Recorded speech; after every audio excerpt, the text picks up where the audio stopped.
I didn't realize when I started venture, I thought it was a lot about PowerPoints and spreadsheets and that kind of stuff. And sure, that's there and you need those skills. You need to be able to read a legal document, but it's a lot more about people and personalities and egos to a certain extent and the softer stuff than I ever realized.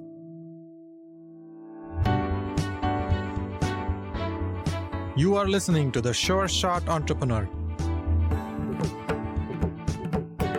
a podcast for founders with ambitious ideas. Venture capital investors and other early believers tell you relatable, insightful, and authentic stories to help you realize your vision.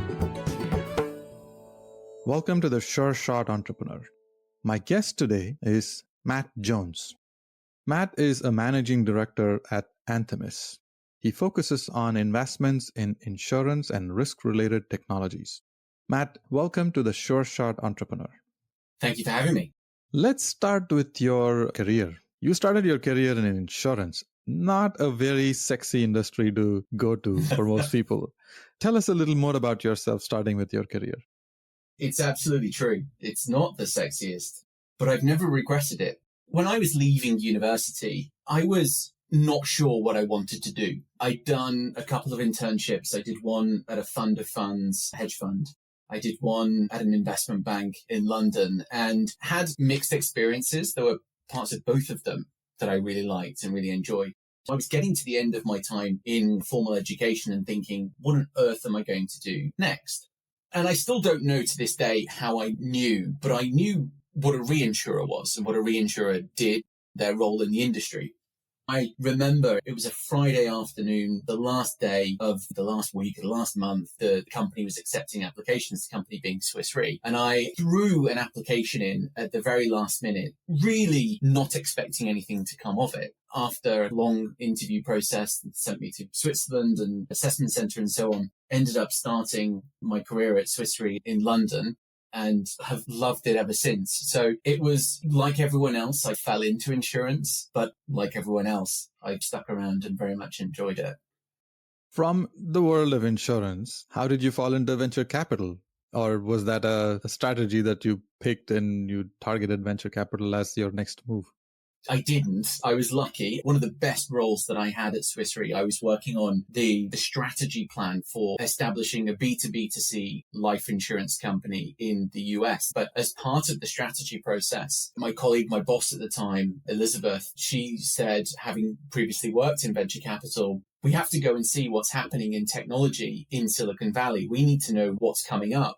That was 2014. Now, back in 2014, I can tell you there was very little that was happening. At that time, Oscar was just about up and running, if not maybe around that time, the guys at Surify and a couple of others. And we spent a week in the valley and in the city meeting with people, and I was hooked.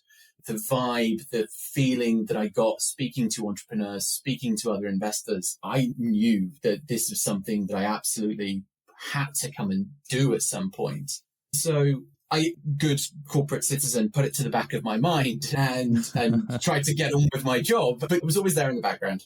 Fast forward a few years later, having spent a lot of time in the insurance technology community in London and beginning to establish an understanding of what was happening in the space, fast forwarding to about 2016, I got a call from Anthemis. And Anthemis at the time was setting up a new fund that was focused on the very, very broad topic of insurance and risk management with other fintech themes as well. I always make this joke that what Anthemis was looking for was someone that had been in insurance for just about long enough to know how it pieced together, but hadn't quite gone native yet. And I managed to twist their arm into thinking that was me. I was the person they should take a gamble on. I know they had some excellent candidates from venture and so on, but I managed to convince them that what they really needed was someone that had been sitting in a reinsurer for the last few years. Nearly 4.5 years later, here I am. So I was very lucky. It wasn't some grand strategy, but I was definitely influenced by those first few visits to the valley and seeing the innovation that was happening firsthand. Yeah, 2014 is when I started focusing on the insurance sector, and I bet my career on the Insurtech sector. And that's all. A little later than that, towards the end of the year, is when Sequoia invested in Lemonade. That was the moment when many other VCs started looking at the Insurtech sector. A lot of things have changed since then. Do you remember speaking to other investors at the time and mentioning insurance, and they look at you as if you've got two heads? Yeah. It's like this kind of old industry. And I know now we look at it and we think old industry, enormous industry, what a great opportunity. But at the time, people thought we were crazy trying to bring technology into insurance. That's right. I did spend a lot of time in 2015, 16, 17, and I would walk into many of these large VC firms and I would spend an hour, 2 hours, help them with due diligence on an Insurtech deal they were looking at, and I would give them my opinion. At the end of it, one of two things would happen. Either they would get scared and say this is riddled with regulations and I don't want to touch this part of the world, or they would be so arrogant to say that, well, we have disrupted the hotel industry. We've disrupted many other industries. We will disrupt insurance and we will just fund two kids in a garage writing software, and they will build a website that will rival the large incumbents that are already thriving in the insurance industry. I thought that was also a mistake. That's actually when I decided to start my own fund. I decided that, the world needs a seed stage venture fund that actually understands and has respect for regulations, but also is bold enough to say, I will support an entrepreneur who has a different point of view. That's great. I do agree. You and your fund absolutely are vital to the development of tech in this space. Yeah, very similar experiences in those first few conversations. What do you focus on for your investments? What stage do you invest? What sectors do you invest? I understand you focus on insurance, but are there specific themes within insurance that you're excited about? The way that I have recently started describing our investment thesis is it's a little bit like a dartboard. And in the middle of the dartboard, the bullseye, you've got the traditional Insurtech investments in companies that we all know and see in the headlines. They will include things like brokers, MGAs, data and underwriting businesses, core systems technology, and full stack propositions around the world. Around the edge of the bullseye, we've got these adjacent industries that we've identified as being of relevance and interest to the insurance industry. And more to the point, we believe that the technology that is being developed in that particular industry is going to intersect with the insurance industry at some point. Examples of those include things like energy, agriculture, climate, logistics, prop tech, health, those kinds of themes. And so in addition to investing in new and novel ways of underwriting auto insurance or distributing life insurance, we also invest in companies that when you first look at them, you think, what's that got to do with insurance? And in many ways, the connection is actually around risk. It's about understanding risk. It's about being able to figure out the development of a risk or over a period of time. It's not always about selling an insurance policy. We have quite a broad take on what we like and what we'll invest in. I know you and I have geeked out on a lot of these topics. We've shared many startups between the two of us, and we've also co-invested. I'm curious to understand what you look for in these startups. What questions do you ask the founders in the first meeting, and what excites you? Absolutely. If you're in the insurance industry, what I need to see is that there is someone on the team that understands the insurance industry. This goes back to what you were saying a few minutes ago about the people that you were talking to that were looking at insurance opportunities a few years ago. I really don't believe that you can build a successful insurance business if you're just a couple of grads in a garage somewhere and hoping for the best. You need to have someone around the business that really understands the insurance industry. That doesn't mean that you necessarily need to become an insurance company, but if you're developing technology in the industry, you've got to have someone around that really gets it. The other thing that we often see in insurance is you have to really be solving a problem. In too many cases, we see folks building businesses where they think they've identified a problem in the insurance industry, but they haven't. And they're starting with the solution, they're starting with technology, and then looking for somewhere to apply the technology. Sometimes that works, but the sales cycles in the insurance industry are just too long, usually, to make that strategy work.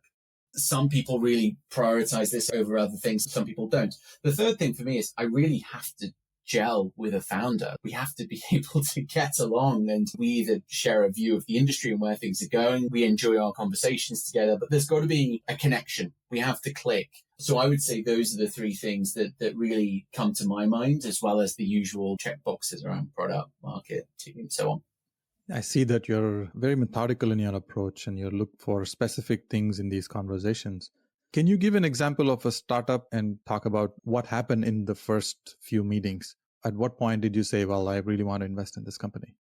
A lot of investors won't always say this, but when you know that you want to make an investment in a company, you can often tell at the end of the first meeting. And I had this feeling with the company that you and I have invested in together, Gopi, a company called Joshin. Joshin is a care marketplace that focuses on people that have got disabilities, so people that need specialized care.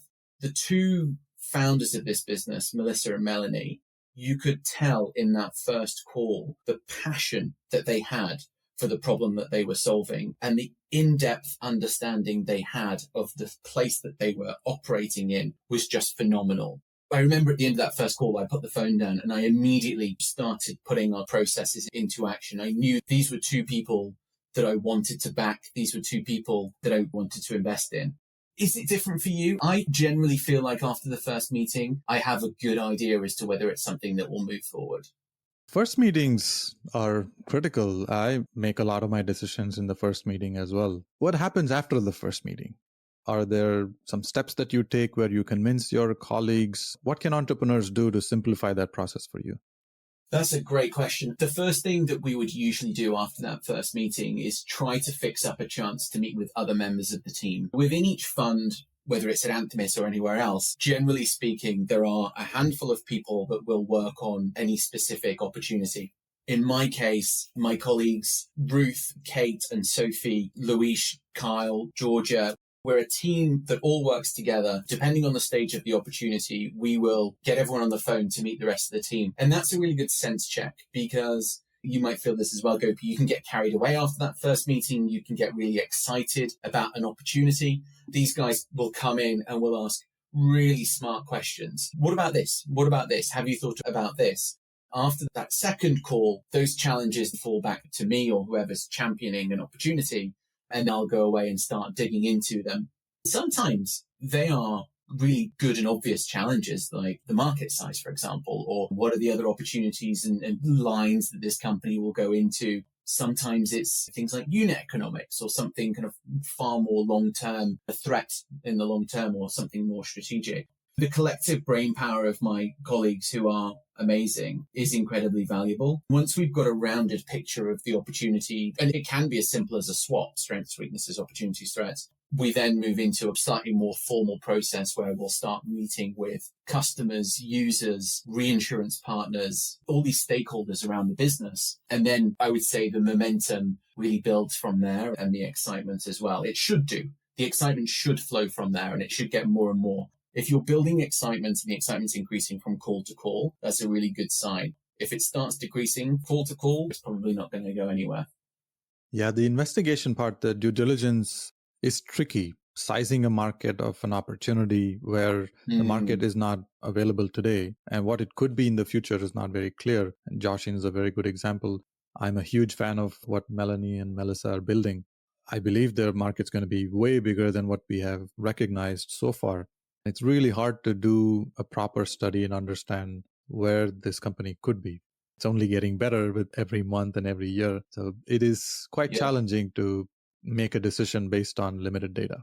It is. And I wrote a blog last week. One of our companies, Flock, announced that they had raised a Series A. And I did a post about why we invested in the company again. I went back to our first investment committee paper back in 2018 and had a look why we made that investment. Flock started in the drone insurance space and has since moved into commercial fleet. But at the time when we made the investment, we knew that they were going to move into other spaces. We tried to size up the drone insurance market, but quite where it would go next and when they would go next wasn't entirely clear to us. And I was honest in the article about it. But the journey that these companies go on and the opportunities that come up in front of them so often just can't be predicted ahead of time. That is in many ways what makes what we do exciting. At least I think so. So when do you like to meet entrepreneurs in their fundraising journey? Let's say a startup is raising $2 or $3 million seed round of funding. Do you want to meet the founders when they are just beginning to think about it and their story is not fully baked and their slide decks have typos? Or do you want to meet when they are now beginning the process and they're going to launch into a fundraising roadshow for the next 3 months and you want to be one of the first few investors? Or do you prefer if they come to you after they identify maybe a few investors who have given verbal commitments and now they're looking for a lead or a larger investor? And the story is now ready, they have rehearsed, and the pitch is perfect. I always want to be the first call. I love the opportunity to spend time with the founders that we eventually back and talk through the ideas that they've got, why they're doing it, where the pitfalls might be. And look, I know there are going to be people that are listening and say, you didn't do that with me. Unfortunately, I can't do it every time, but we have examples in our portfolio where we've had early conversations. It was a little bit too early. We've provided a bit of feedback on what we need to see, and then the team comes back to us. So we have an investment in a company called On-Site IQ, and these guys do 360-degree monitoring of construction sites. When we first met the team, CEO Ardalan and I really got along, and we had a reasonably kind of short DD process. At the end of it, said, look, we need to see a little bit more traction here and here. 3 months later, 4 months later, he came back and he said, all that stuff that you told me that I needed to do, I did it. And he had everything that we'd expressed concern about, he'd de-risked and he'd gone away and spent time on. And so when he came back, it was an easier case for me to make to my colleagues that we should make that investment. Although my colleague Ruth still jokes to this day, I can't believe you were so honest and so clear with your feedback and what you needed to do. But I do try to be honest where I can about where the hiccups might be and the things that might need to change slightly in order to get us on board. What tips would you like to give to entrepreneurs before they meet an investor? What can they do to prepare? First of all, and this sounds so obvious, know your idea or business. If you're so early as to just be an idea, really make sure that you've thought it through. We often meet with people and they just maybe been noodling on something for a few weeks, or they haven't done the necessary depth of research to be able to defend the case in certain ways. Certainly having a really good understanding of what you're doing. The second thing I would say is, to the extent that you can, try to take a look at the companies that the investor that you're talking to has invested in before. Try to have a sense of what they like and what they've invested in. We always write about the investments that we've made and make that public. There's an opportunity to see why we did that, the things that appeal to us. Nowadays on the internet, there's a lot of information out there about the kinds of things that we like and why we make certain decisions that can help entrepreneurs become familiar with our thinking, including listening to this. And I'm very grateful for the invitation. Yeah, these conversations are very helpful for entrepreneurs. Thanks a lot for sharing real life stories. You're giving authentic examples of companies like Flock and On-Site IQ. Did they follow the steps that you mentioned, like preparing ahead of time, being very familiar with that idea and communicating that effectively? What did they say? What did they do in the first few meetings that got you so excited that your colleagues were impressed? In all three of the cases that I've mentioned, Joshin, Flock, and On-Site IQ, the teams brought to the conversation a unique insight that they had identified or they had derived from previous work, whether it was in academia or whether it was in industry. They brought an insight that we as investors would not have otherwise been able to get to, and that we think other entrepreneurs or other people that might be looking at a space would also struggle to get to. In each of these three cases, I can remember in those first few meetings that the depth of understanding of the industry that they were going after and why the solution that they were developing was the right answer they were incredible, all of them. And they got such a mastery of the subject. There was no question that we could ask them that they didn't have an answer to. That's not to say that saying I don't know is a bad thing, because it's not. And I would always tell entrepreneurs, if you don't know the answer, don't make it up. Just be honest, you don't know. But demonstrating that mastery of their subject in all of these cases and beyond these into the rest of the portfolio is always one of those first few things that you notice. Yeah, I don't know is actually a sign of integrity, that they're not making up answers and they're genuinely not aware of what the answer is. Sometimes nobody knows the answer, so it's okay for them to not know either. Yeah, sometimes we'll both go and figure it out together Yeah. as a way of building the relationship before an investment is made. It's been about 4 or 5 years since you started in the venture capital industry. How have things changed in the industry? The speed with which deals are getting done now has increased enormously. We don't really allow ourselves to get bounced into a very fast process. If a process is moving so quickly such that we're not able to get comfort on key questions that we're asking ourselves or we're asking of the team, we will back out and we'll say, but thanks, but no thanks. That is probably the biggest change that I've noticed. Previously, processes would take a few weeks. Now, the most ludicrous example I can remember was it was a deal that was pretty much wrapped up in about 3 days. So it was no surprise that we said no to that one. I recognize that things are changing and things are moving fast. And that's not to say that we don't move fast for anyone that was wondering, but we aren't going to compromise on asking questions of the businesses that we're backing. We have an obligation to our investors, who are a wide range of insurance companies, banks, family offices, people that have entrusted their money to us. We have an obligation to look after that and make sure they get a return. So we try to be pragmatic in the market, but we also try to preserve the integrity around our approach. What about you, Gopi? What have you noticed? Yeah, speed is definitely different compared to what it was a few years ago. Some of that is good for the entrepreneurs. So they have more power. The scales are tipping more towards the entrepreneur, which is good. Sometimes entrepreneurs favor investors who are quick to make decisions, and speed is not always positive. Some investors do less due diligence or they form less conviction and they are able to make a faster decision to get in. Optimizing for those investors may not be the right thing to do for the company for the long term. The best investors for an entrepreneur are investors who form very strong convictions and they are durable. They stay with the company for the long term. And those investors sometimes take an extra minute, extra day, and it's good to wait for them and get those investors on board instead of just optimizing for whoever's willing to write the check sooner. I see that is a challenge, and I have also missed out on a few opportunities. My heart goes out to those entrepreneurs because I feel like, oh, you had such a beautiful idea. This could go somewhere, but I'm not really sure now that you have investors on board and they just gave you money, and I'm not really sure if they will be able to support you. If they bail out, especially very large funds investing at pre-seed stage, it's a huge problem for me. It has happened in my own portfolio. They don't invest in the next round, and that's a negative sign, becomes a huge problem for the founders to raise investments from other people when existing investors do not invest. One of the things that we do as part of the process, we will always try to introduce at least a couple of founders from our portfolio to the company that we're talking to about making an investment.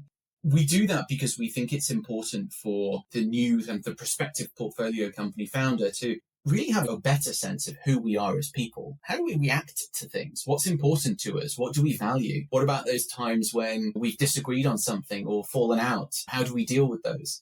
It's really important for founders to do their own DD on people to just get a sense of whether this is someone that they want to work with for the foreseeable future. I know people joke about it, but the average VC investment is longer than the average marriage. So think of it like a marriage.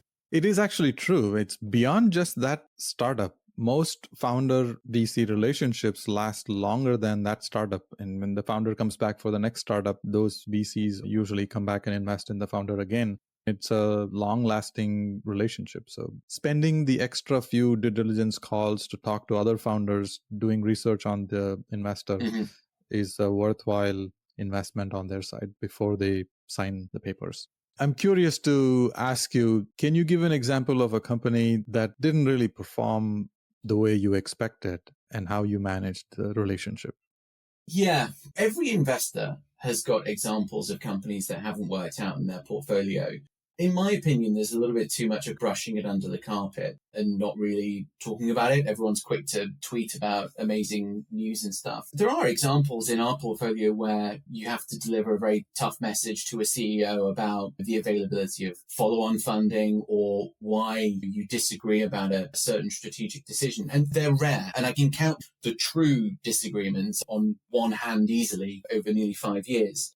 The philosophy that I've always tried to follow, first of all, is always to be as honest as possible, as soon as possible, about why I got to a different place or why there was a disagreement on something. I always try to share that in a very transparent way so as to be clear that it's not something that's personal. There is data behind the decision. But ultimately, what you have to do is remember that we are still on the same team. We still have an investment in a company, and we still need to get to a place where there's a good outcome for both sides. And again, coming back to references, when that founder or that team takes a bit of time off or goes to get another job somewhere and then comes back to being an entrepreneur later, my colleague Ruth has a phrase, you meet everyone twice. And it's true. There's no need to burn bridges. The important thing is to be as constructive as possible, as honest as possible.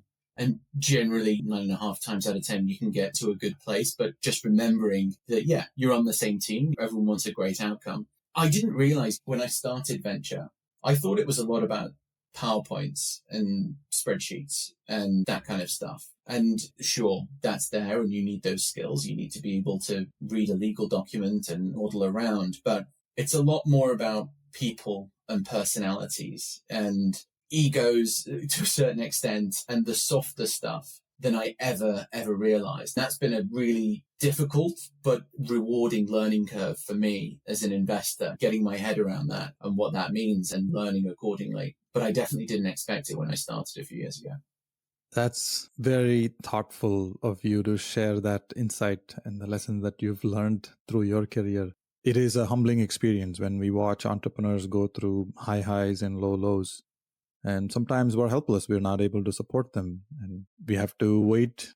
Time is a good healer. And hopefully things will return to a better place for everybody. I just wait and watch. And I really haven't mastered the art of how to support entrepreneurs during difficult times. I'm still learning. Yeah, same here. Being an entrepreneur is really hard. And I have so much respect for anyone that decides that this is the path for them. And we at Anthemis will always do our very best to support people. But yeah, you don't always get it right. That's for sure. So I want to switch to the last part of our conversation and ask you about your community involvement. Is there a nonprofit organization you are passionate about? Which one? It's less of a nonprofit organization and more of a topic, and that is political engagement and involvement, especially young people. It's a pretty similar situation over in the US, but here in the UK and in vast parts of Europe, we still have a situation where in general elections, the participation level of young people in those elections is pretty small. We have to do more to improve that engagement and involvement. If we don't, we all suffer, and we have to do better at explaining why it's important to be involved in democracy and so on. That is a cause that is very important to me. I'd love to see more progress on that, that's for sure. All right, this is fantastic. Thank you so much for spending time and sharing authentic stories, real life examples of startups that you have invested in. I look forward to sharing your nuggets of wisdom with the world. Thank you very much for having me again. Thank you for listening to The Sure Shot Entrepreneur. I hope you enjoyed listening to real-life stories about early believers supporting ambitious entrepreneurs. Please subscribe to the podcast and post a review. Your comments will help other entrepreneurs find this podcast. I look forward to catching you at the next episode.